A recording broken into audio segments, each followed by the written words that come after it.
This video will explain the basics of electronic soldering and also answer some questions, like what is flux and why is it needed? What tip size and shape should I use? Can I get lead poisoning from the fumes? And why is cleaning and tinning the iron tip necessary? First, this is what not to do. Putting solder on the iron first and then trying to carry it over to the joint and scrape it off.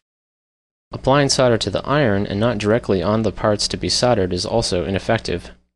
Even if you did get the solder to stick to the connection, it would likely be an unreliable joint that would easily break with any vibration or temperature changes. Why isn't the solder clinging to the joint? Two reasons. Solder won't adhere to parts that aren't hot enough or parts that are covered with dirt or oxidation. In this case, I haven't effectively heated the parts enough for them to attract the solder. Also, although you can't see it, a layer of oxidation, basically rust, is covering the parts, solder, and iron tip, and it's preventing the solder from wetting or sticking to anything. Unfortunately, almost all metals oxidize, and they oxidize much faster at higher temperatures. This is problematic because soldering occurs at higher temperatures, and solder won't adhere to oxides. The solution? Something called flux. It's basically a weak acid that removes oxides and is so essential for soldering that most solder wire has a core of flux built inside of it. After it removes oxides, flux acts as a placeholder to keep oxygen away until solder displaces it. It also reduces the surface tension of solder to help it spread, and acts as a blanket to help distribute heat. In the video, by putting solder on the iron tip first, the flux inside boiled off before I even touched the joint, and you could see the difficulty of soldering without flux. When you apply fresh solder to an iron, the fumes are actually from the flux boiling, not the lead. Lead boils at over 3000 degrees Fahrenheit, and typical soldering temperatures are only between 600 and 750 degrees. However, if you do get the solder past 850 degrees, the lead will more readily atomize in the small particles that will indeed float in the fumes. You're unlikely to get lead poisoning from soldering at typical temperatures, but the fumes are still not harmless. Long-term exposure to solder fumes has been cited as one of the leading causes of occupational asthma. Here's the correct way to solder a joint. First, I recommend using a clamp to hold the work and clinching or bending the component leads so that it doesn't move while you're soldering. Also, clip the leads before soldering because doing so afterwards can crack joints. In some cases, you may need to clean the surfaces with fine grit sandpaper if they're heavily oxidized. Also, make sure there's no grease or dirt. Flux can only remove small amounts of oxides. Clean the tip using a damp sponge or dry cleaner like this. The gold curls are made of soft metal and coated with flux to gently clean the tip without thermally shocking it like a sponge does. This can help prolong tip life. It's important to have a clean tip because oxides and charcoal flux residues significantly reduce the tip's ability to heat up the connection. These oxides become harder with time and heat, so it's a good idea to clean the tip every time you pick up the iron.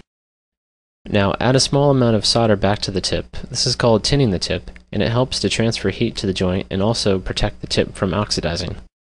Now place the iron so that it can heat up both the component and the pad, and add a small amount of solder in between the tip and connection like so. This acts as a heat bridge to transfer heat more quickly to the connection. Now apply solder to the opposite side of the connection. There are two reasons you do this. One, solder will run towards the heat, so this helps spread solder over the entire connection. Two, you ensure that the parts are indeed hot enough to form a good joint. In a good joint, solder doesn't just freeze around the components, it actually forms a metallurgical bond with them. Tin in the solder chemically reacts with copper in the connection to form a connecting layer. This only happens if the components are hot enough, and you ensure this by melting the solder directly on them. Try to keep a fresh supply of flux in the connection by continuously adding solder. Remove the solder wire, and then the iron shortly after. Cover the iron tip thoroughly with solder before putting it back in its stand to keep the iron tip from oxidizing. Ideally, the connection should take only about 2 to 5 seconds to make for typical small components. If you're using lead-free solder, it'll take longer because the solder doesn't wet or cling to metals as quickly. The solder should almost wick into the joints. If it seems to be repelled, chances are the parts aren't hot enough or clean enough. This water droplet on hydrophobic sand is an extreme case of non-wetting. In the electronics industry, an oftentimes hidden cost of components is their solderability, or how easily the solder will cling to them. Components that have been sitting on the shelf for a long time build up oxidation layers that can make soldering very difficult and require more aggressive fluxes. In general, you want to solder quickly because joints become more brittle the longer they're heated. Parts can also overheat. It's a good idea to add a heatsink in between the joint and component for especially sensitive parts like some diodes and transistors. Finally, excess heat can cause the pads and traces to detach from the board. After the joint is made, it's a good idea to clean it with alcohol or some other cleaner to remove flux residues, which can be corrosive and eat away at the board over time.